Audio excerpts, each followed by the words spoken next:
start with the next and the last topic of this unit, e-commerce technology.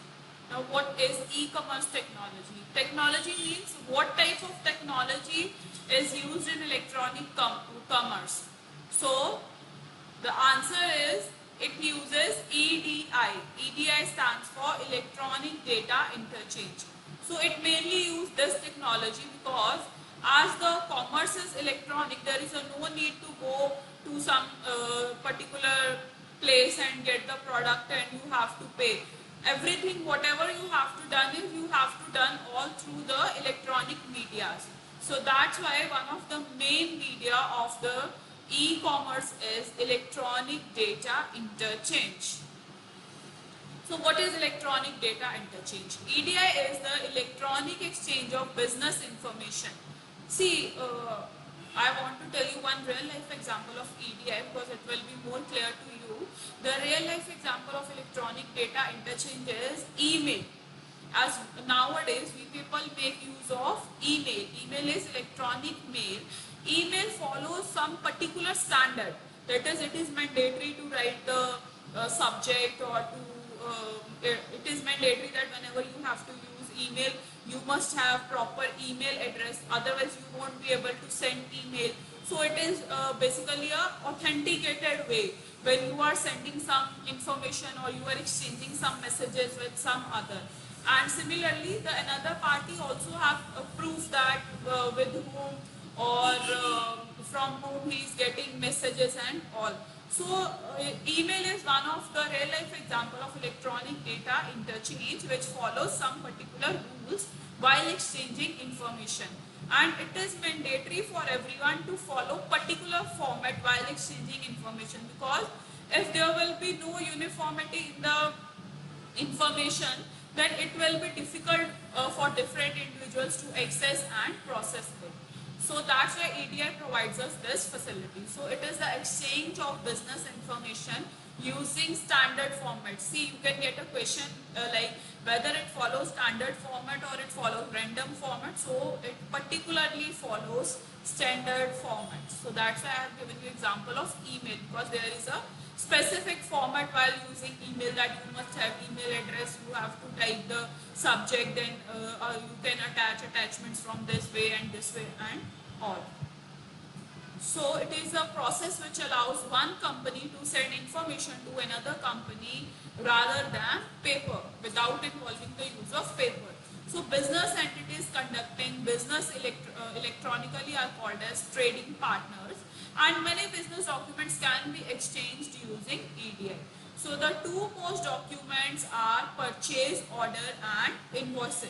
The main two documents are what they need to exchange is purchase order and invoices. Invoices means bills.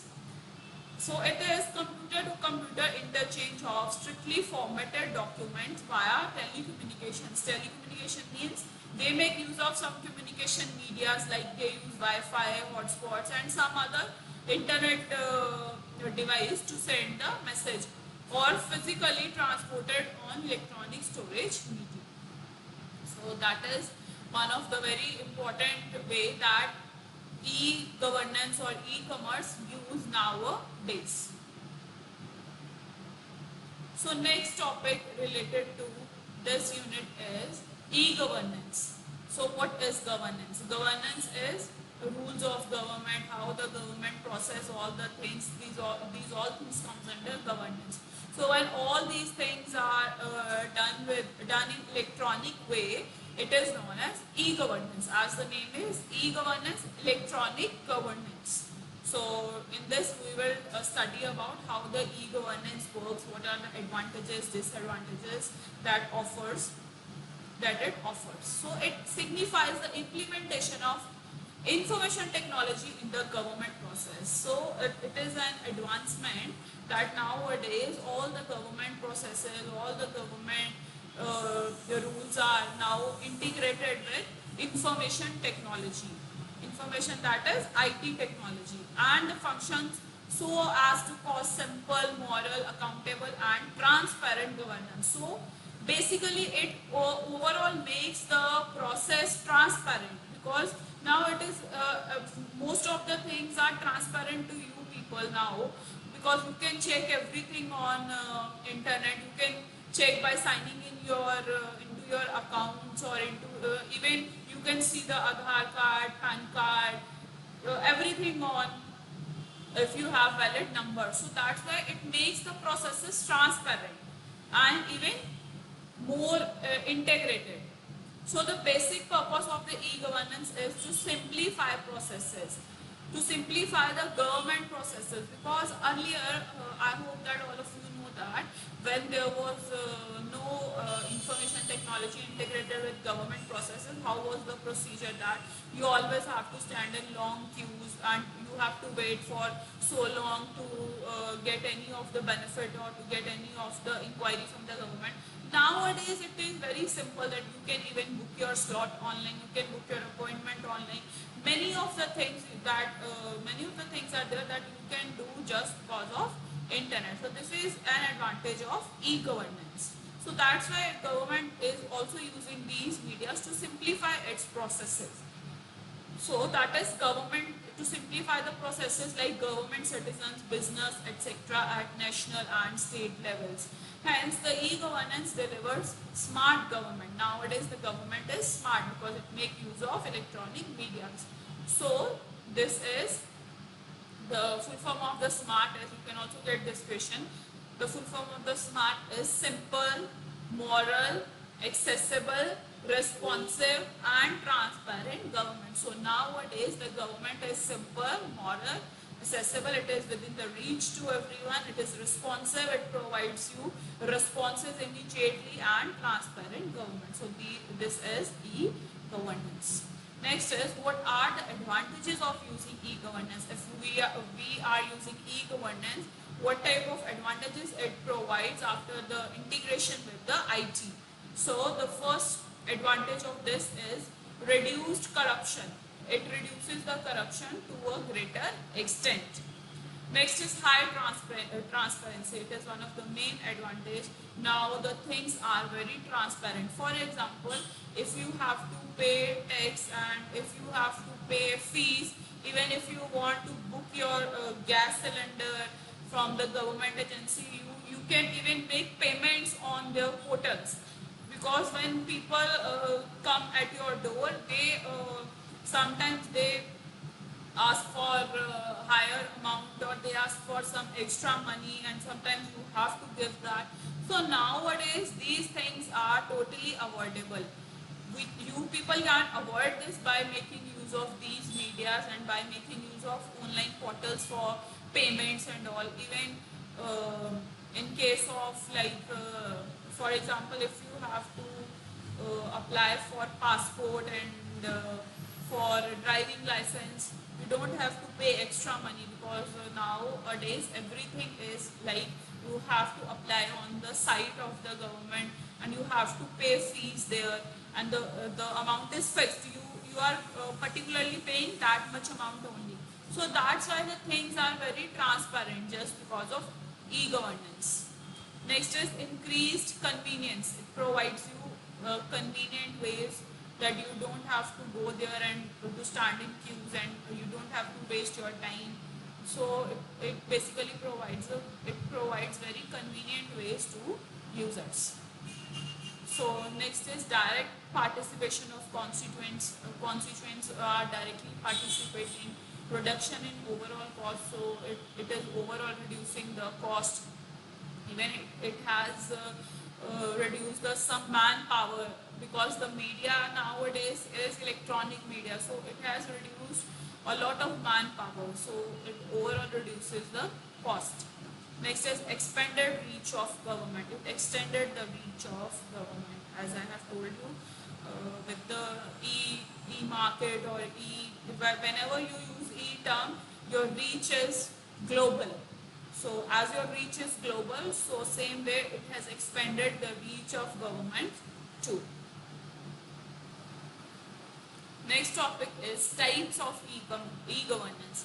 What are the types of e-governance? So in this we will study about the four main types of e-governance. The first type is government to citizen, as the one party is government and the second party is citizen. what type of services are provided to citizens, as we all are the citizens of India. So what type of services we are getting from the Indian government, and what type of services we can avail nowadays just because of e-governance. So in this we will study about this. So the government to citizen refers to the government services which enable the citizens to get access to wide variety of public services. So it is how government provide various types of services to citizens. So most of the government services fall under this category. It helps the ordinary people to reduce the time and cost to conduct a transaction. So nowadays there is no need to physically go to that location, or you even if you have to apply for something, you have to fill the form. You can do everything online. So it overall reduces the time and the cost of the ordinary people whenever they have to conduct any of the transaction. It can be any of the transaction. So a citizen can have access to the services anytime, anywhere. So even it is also nowadays benefit that you can access services anytime, anywhere. So many services like one of the real life example of government to citizen is, for example, you have to apply for license. So if you have to apply for a license, it will be provided by the government.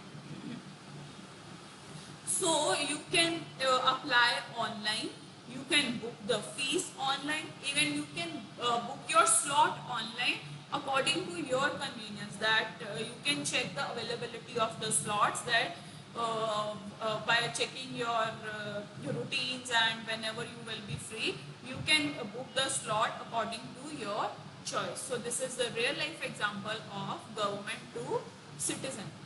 Even if you have to apply for passport, this is also a real life example of this. So many more services like license renewals and paying tax are, these all are the things which are related to government. So it also focuses on geographic land barriers. So this is government to citizens. In the question, the exam, you can get question like they will give you one service like for example, you have to apply for a passport. So this service comes under which of the types of e-governance? So as you have to apply for passport, it is a government procedure, and you are a citizen of India and you want to avail that service. So that's why it comes under government to citizen method. Next type is government to business. How the government and the business, how the government to business services occurs. So the government to business is the exchange of services between government and business organization. So it is a relationship between a government and business organization.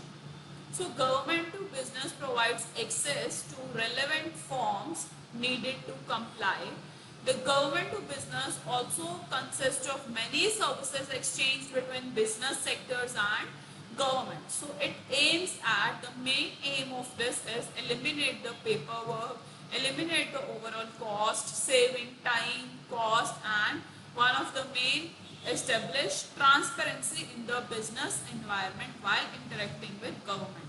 So whenever the business have to interact with the government, there will be transparent environment between government and business. So the real life example of government to business is like e-tenders, like government gives business, or government hire some companies for like road making process, like they have to construct bridge in the particular city. So they basically deals with the different organizations, and government provide business to that organization, and it is the responsibility of that organization to exchange or to share everything with the government. So e-tenders, these all are the real life examples of government to business. Next type is government to government. when the two governments are involved. Like you can say one is income tax department, it is also a government department, and another department with whom it has to provide data, it is also of government type. So these types of organizations comes under government to government. So the government to government refers to the interaction between different government departments and organizations. In government to government agencies, they can share the same database using online communications. So nowadays, like as there is a COVID situation in the country, as one government is like state government, which is providing data to the central government. So this is how the government to government transactions or exchange of information takes place. Now there is one more example that different state governments are interacting with each other or provides data, like Delhi government, Pune government. These all state governments provides data to different governments and share and exchange their ideas and all. So these types of things comes under government to government. So the government departments can work together. The main motive of this is that the departments of government can work together.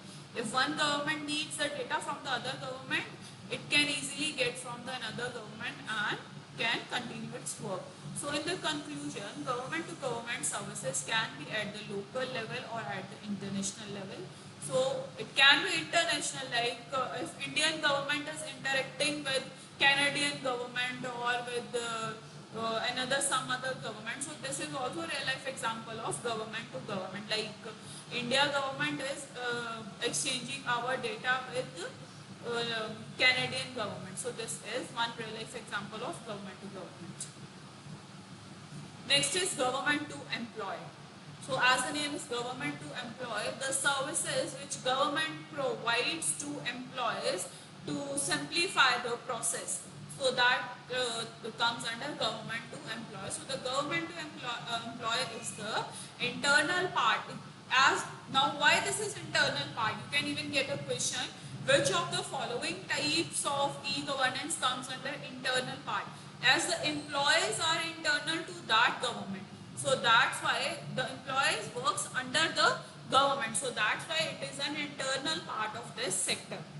So G2E, government to employ, aims to bring employees together and improvise knowledge sharing. Similarly, and they can share their knowledge and they can provide online facilities, like employees can apply for leave online, they can review their salary payment records, they can check balance or they can check the list of holidays. So these type of things comes under government to employees. What type of services are provided by the government to employees and how government has to maintain the relationship with the employee.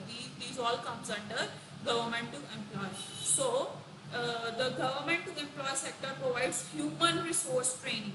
See, again you can get a question on this, like human resource training and development comes under which type of e-governance.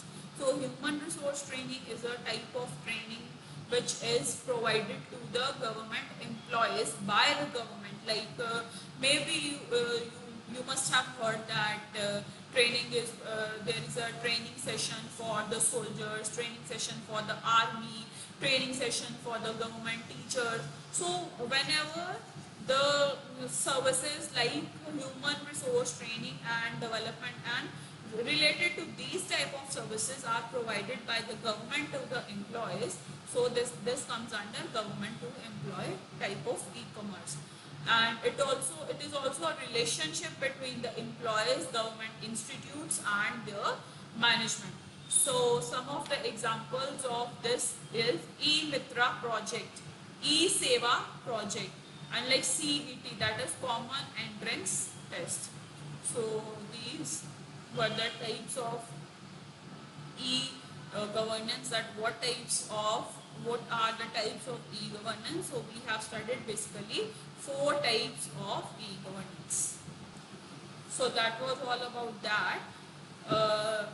Next topic is security measures in e-commerce. This is the last topic of this topic. What are the security methods that have to be used in e-commerce, and what type of security methods are used by e-commerce. Now the next question is why there is a need to use security methods. Students, I hope that all of you know that, as we have studied 4 units of IT, that whenever we are using IT or internet technology, or we are using internet to make payments and to provide services, there always be a chance of insecurity. Insecurity means someone can hack your data, someone can hack your password, someone can steal your data, someone can use your accounts in unauthorized way. So these all are the things that we always have to take care while using any of the electronic media. So whenever we use any of the electronic media or e-commerce or any of the internet facility, we always have to make sure that we are using these medias, or we are performing transactions by using some security methods. So in this section we will study about the security measures. So e-commerce security measures refers to the principles which guide safe electronic transactions. Safe electronic transaction means how you can perform the transactions electronically in a safe way. So how you can buy and sell the products through the internet in a safe way. So there is a technique that is encryption and decryption. Now what is encryption and decryption? I will explain you what is encryption. Suppose I am the user and I want to send information to you. I am explaining this concept by taking a real life example, so that you must know that what is encryption. For example, I am the one user and you are the second user, and I want to send information to you. I want to send you a message that, hi, how are you? Hi, how are you? And I type the message on the phone or the whatever media I am using, that, hi, how are you? Now when the data travels from one source to another source, that is from my phone to your phone, the data travels through the air in the form of signals, because the data travels in the air in the form of signals. So when the data travels in the air in the form of signals, there are so many chances that your data get hacked, or someone can hack your data easily, and he or she can read your data. So this is very insecure method to send the data simply. That is, I am simply sending you data, and when the while data travels, there are so many chances that someone can steal your data, someone can hack your data, or even someone can alter your data. And maybe someone alters my data and send you that, hi, I am not fine. Hi, I am not fine. Someone alters the data and you get the data as, I am not fine. Even I have not sent this data, but you are received the data as, I am not fine. So this is how the interruption occurs while traveling data. So it is very important to use some encryption or decryption methods while sending your data. So what is encryption? For example, I was about to send you data that, hi, how are you?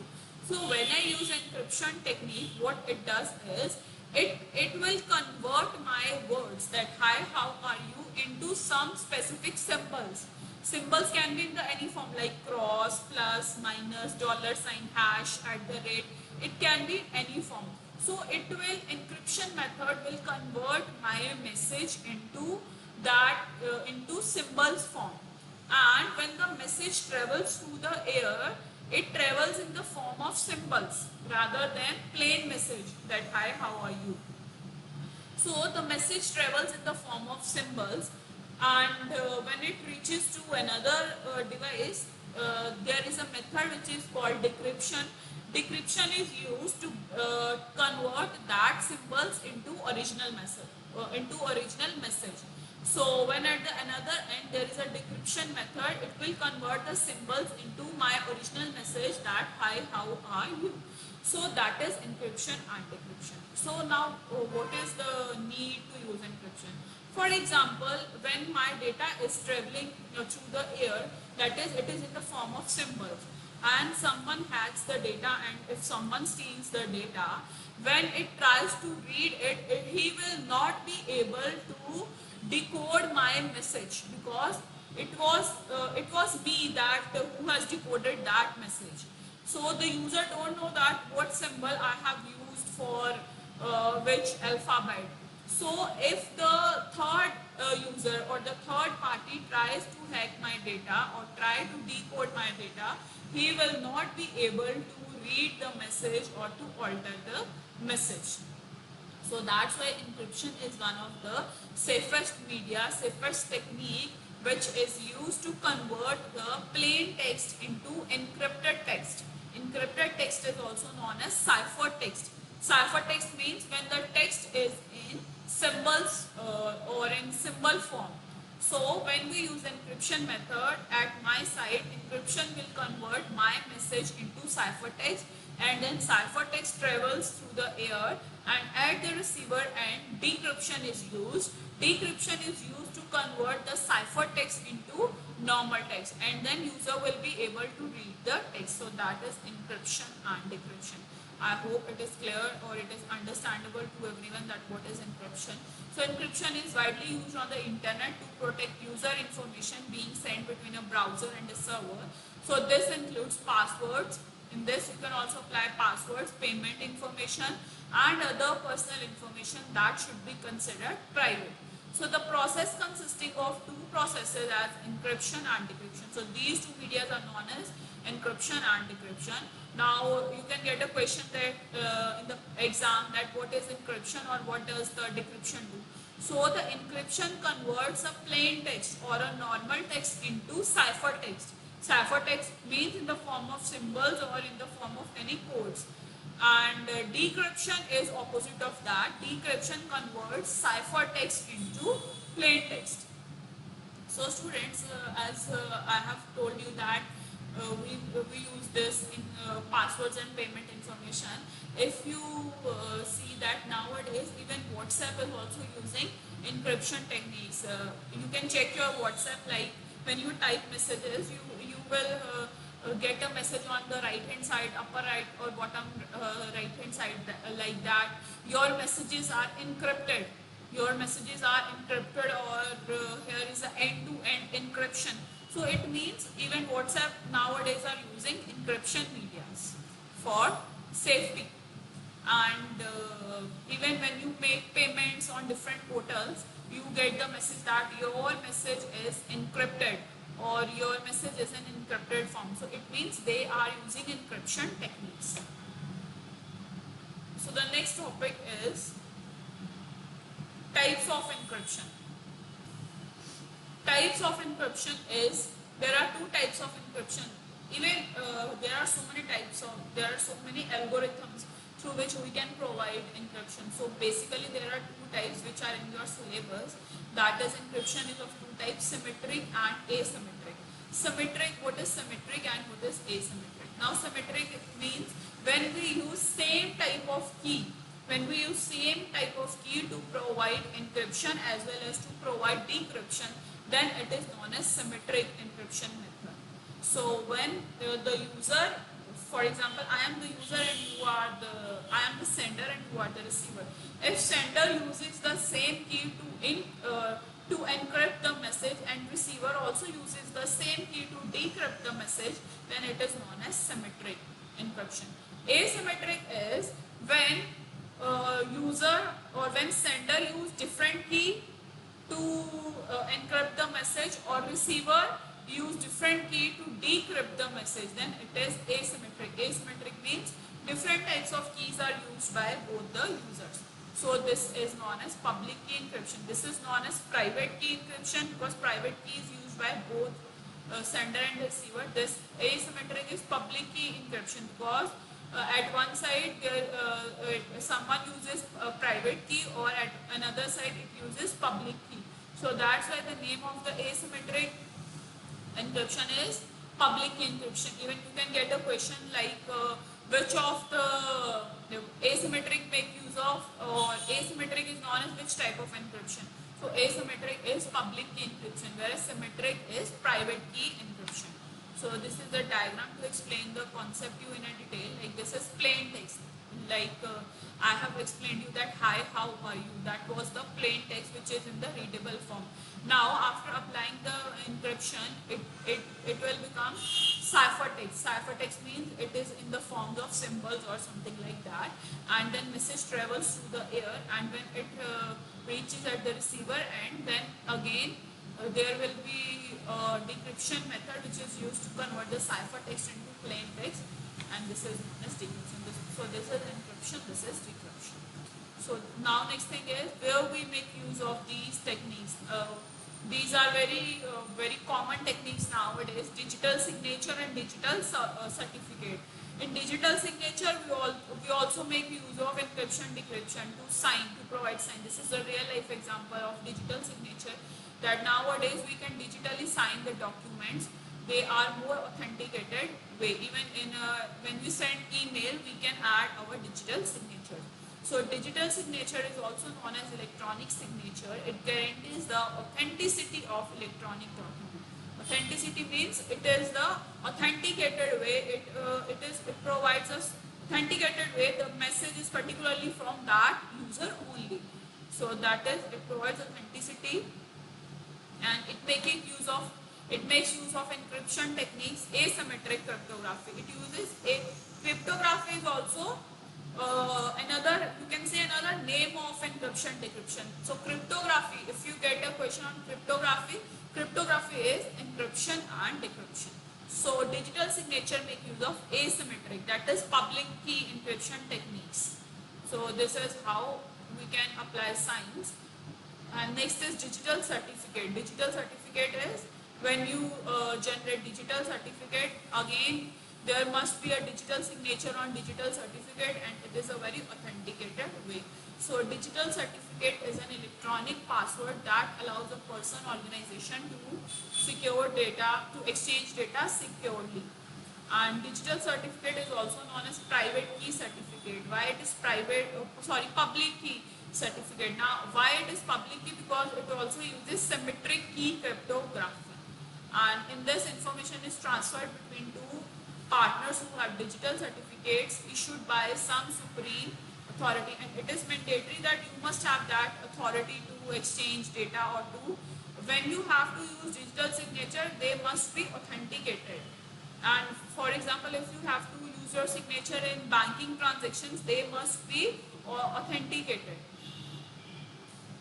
So students, that was all about the e-governance, that what were the types of e-governance and what types of safety or methods, or what is encryption, decryption, cryptography. So that was all for today, and here we have finished with this unit. Tomorrow we will start with the next unit of IT. So that's all for today.